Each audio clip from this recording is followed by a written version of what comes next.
में बड़ी सुनवाई का वक्त हो चुका है। थोड़ी देर में ही बस वक्फ कानून पर ये सुप्रीम कोर्ट की सुनवाई शुरू होने जा रही है। वक्फ कानून पर सुप्रीम कोर्ट में सुनवाई महज अब कुछ पलों के बाद शुरू हो जाएगी। सरकार का पक्ष सुनेगा सुप्रीम कोर्ट और वक्फ बाय यूजर संपत्तियों पर सुनवाई होगी। मुस्लिम पक्ष ने अंतरिम रोक की मांग की है और ऐसे में आज की सुनवाई महत्वपूर्ण। कल तमाम दलीलें सुनी गई और दलीलें सुनने के बाद आज सरकार का पक्ष सुना जाएगा। ऐसे में तीन ऐसे मेन बिंदु हैं, तीन ऐसे महत्वपूर्ण पॉइंट्स हैं जिन पर ये पूरी तरीके से डिपेंड करता है पूरा मामला कि किन किन पर सहमति बनेगी, किन किन तीन सवालों पर जिन पर पूरा केस फंसा हुआ है उन पर आज ये सस्पेंस खत्म हो सकता है। क्योंकि सबसे पहले अगर बात की जाए तो वक्फ बाय यूजर संपत्तियों का दर्जा, अदालत ने कानून के इस प्रावधान पर सवाल उठाया जिसमें वक्फ बाय यूजर संपत्तियां जिनको पहले अदालत के आदेशों के तहत वक्फ घोषित किया गया था, इनको नए कानून के तहत अमान्य करने की बात कही गई है। सीजेआई संजीव खन्ना ने कहा है कि ऐसी संपत्तियों को डिनोटिफाई करना बड़ी परेशानी पैदा कर सकता है क्योंकि कई मस्जिदों और अन्य संपत्तियों सदियों पुरानी हैं, उनके पास रजिस्ट्रेशन दस्तावेज हों ये जरूरी नहीं। अदालत ने साफ किया कि वक्फ के रूप में पहले से मान्य संपत्तियों का दर्जा बदला नहीं जाना चाहिए। इसके बाद वक्फ बोर्ड में गैर मुस्लिमों की नियुक्ति, इस पर भी आज क्या फैसला आ सकता है, यानी ये देखने वाली बात होगी। फिलहाल अधिक जानकारी के लिए हमारे सहयोगी संभव शर्मा हमारे साथ जुड़े हुए हैं। संभव, महज कुछ पल उसके बाद सुनवाई शुरू, आज बेहद से ऐसे सवाल जिनका जवाब मिल जाएगा, क्या लगता है कि आज मिल जाएगा ये जवाब?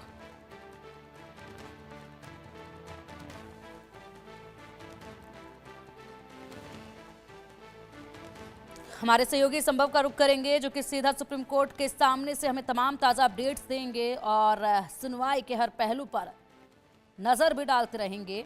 लेकिन वक्फ बोर्ड में गैर मुस्लिमों की नियुक्ति, नए वक्फ एक्ट में वक्फ बोर्ड और केंद्रीय वक्फ काउंसिल में गैर मुस्लिम सदस्यों को शामिल करने का प्रावधान है। कोर्ट ने कहा है कि धार्मिक स्वायत्तता के खिलाफ है। अदालत ने इसके पर केंद्र से पूछा कि क्या आप हिंदू धार्मिक ट्रस्टों में मुस्लिम समुदायों को शामिल करने की इजाज़त देंगे। अदालत ने कहा कि मुस्लिमों को ही वक्फ बोर्ड और काउंसिल का स्थायी सदस्य होना चाहिए और इसके बाद यहाँ पर एक्स ऑफिशियो सदस्य गैर मुस्लिम हो सकते हैं, ये भी कहा है। फिर तीसरा बिंदु कलेक्टर को शक्तियां मिली हैं, इसमें उसको लेकर भी सुनवाई लगातार जारी है। नए वक्फ एक्ट में कलेक्टर को कुछ शक्तियां दी गई हैं। अगर जिला कलेक्टर किसी संपत्ति की पहचान सरकारी संपत्ति के रूप में करता है तो उसे तब तक वक्फ की संपत्ति नहीं माना जाएगा जब तक कि अदालत इस पर अंतिम फैसला ना दे दे। अब देखिए, वक्फ कानून पर सुप्रीम कोर्ट में सुनवाई शुरू हो चुकी है और ठीक 2 बजे का समय निर्धारित था और सुनवाई अब इसमें शुरू हो चुकी है। आज सरकार की तरफ का पक्ष जो है वो सुना जाना है। क्या कुछ इसमें आज रखा जाएगा, ये महत्वपूर्ण है। सबकी निगाहें इस पर टिकी हुई हैं। कल तमाम दलीलें सुनी गई थी और उन दलीलों में जिस तरीके से कपिल सिब्बल ने कुछ ऐसे बिंदु हाईलाइट किए जिन पर कुछ सीजेआई ने सहमति जताई तो कुछ पर हिंदू धर्म को भी याद दिलाया।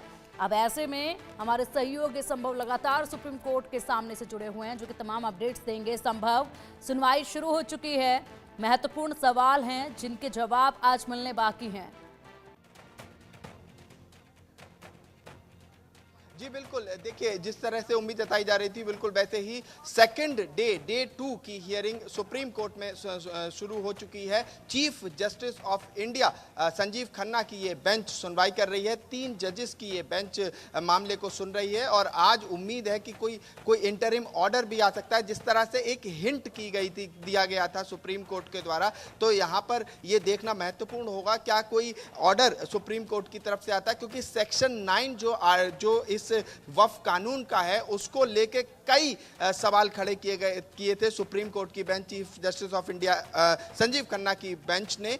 और साथ ही साथ सेक्शन 9 की बात करें तो इंक्लूजन ऑफ नॉन मुस्लिम्स, चाहे वो वक्फ बोर्ड हो या वक्फ काउंसिल हो, उसको लेके जो एक बहस है, एक विवाद है कि ये आर्टिकल 26 भारतीय संविधान का, आर्टिकल 19 भारतीय संविधान का, उसको कहीं ना कहीं असर करता है और उस पर इंपैक्ट करता है, क्योंकि माइनॉरिटीज के ये अधिकार है, फंडामेंटल राइट है, मौलिक अधिकार है, भारतीय संविधान माइनॉरिटीज को देता है। उसको लेके वरिष्ठ अधिवक्ता कपिल सिब्बल ने भी अपने लंबे आर्गुमेंट्स कल रखे थे। उसके बाद अभिषेक मनु सिंघवी ने वक्फ के लिए एक तरह से स्टे लगाने की बात कही थी और chief justice of India Sanjeev Khanna ने केंद्र सरकार के लिए सॉलिसिट